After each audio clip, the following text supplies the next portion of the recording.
लय हो भिखारी ठाकुर जी के। हाँ जी तनी अपन सालवा दे दहिए भारी कहले पिया परदेश में। हाँ जी अब पत्नी घर पर दुल्हे राजा ए दुल्हे राजा। आज ही समय बदल गई। हाँ जी पहले के मेहरारू के पियावा बाहरा जास। हाँ हाँ आज में व्हाट्सएप फेसबुक हो गई। सही भैया भीकर पहले के मेहरारू चिट्ठी लिखे कितना सुंदर बात लिखे, कितना सुंदर कितना सुंदर बात वाह लिखे कैसे कैसे कि गवना करवला ये पिया हो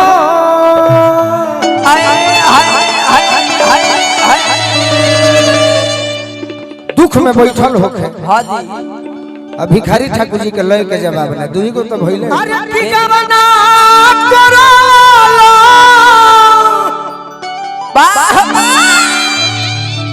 ए राजा जी ए राजा जी घर बैठला अपने तो गईल पिया हो गुरबी बनी जिया। अच्छा केकरा से हंसब पिया हो, केकरा से बोलो बोलो केकरा से कहब पिया हो अपना दिलवा के बतिया। बतिया पति देव चिट्ठी पढ़ल तो 1 महीना बाद पहुंचबो करे। हाँ जी लिखस की ननदी से हंसी हो, हंसी हो गोतिनी से बोली हो, बोली हो देवरा से कही हो धनी हो अपना दिलवा के बतिया। बतिया अभी भजनवा हमार नौजवान भैया सुनने हुई है। हाँ जी तो एहू पहला करे हम है थोड़े चलो ठेहुना लगा लो, ठेहुना लगाई ठेहुना लगा लो। लगाई पति पत्नी के भाव हो।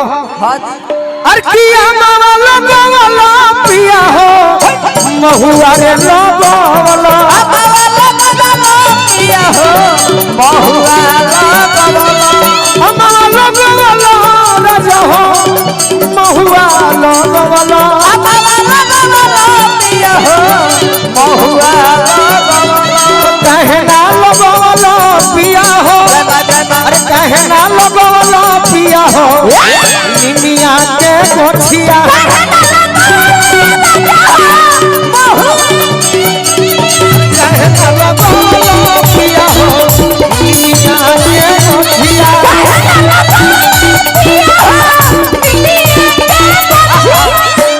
अरे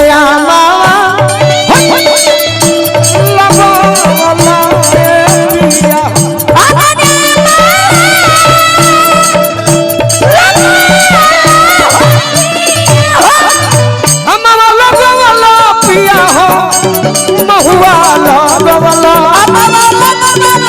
पिया हो महुआ कहना लगवाला पिया हो। अरे कहना लगवाला पिया हो निमिया के गोठिया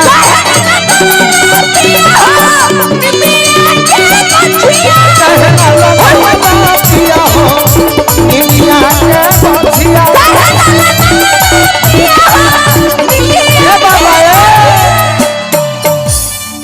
पुरनिया तो हाँ जी विकी भैया पुरनिया आज के जौन बाड़े हाँ हाँ वो कुंवर जी के जरूर मानत हुई है। सही आ कुंवर जी के बाद के हुई नाम होई ना कलाकार के दोनों में दिक्कत बा कि नयका सुनैबो तो पुरनिया खिसिया जाए हाँ जी कि मार मर देहनियों के उहे बड़े सो। और नौजवान के पुरनका सुनैबो हाँ जी मारो दोनों खत्म में बड़े सो। सही बात बाकी पुरनिया के बात पुरनका गीत वही में लय रहे। हाँ कि प्यारी देश तो नहीं देखे दो प्यारी देश तो नहीं देखे प्यारी देश तो नहीं देखे दो जातो यावत में देर न लागी जैसे घोड़ा के संदेश तो नहीं देखे प्यारी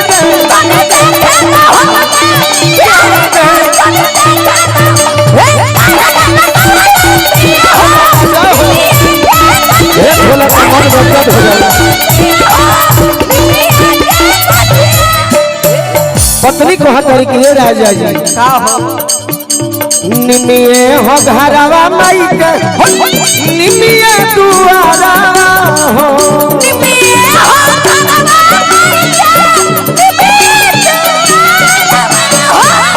भावे नाही को बहु इनका पकड़ी पिपारा हो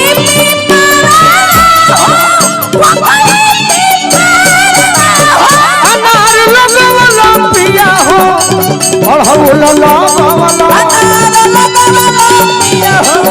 अड़हुल के कहना लगवला पिया हो कहना लगवला पिया हो निमिया के गछिया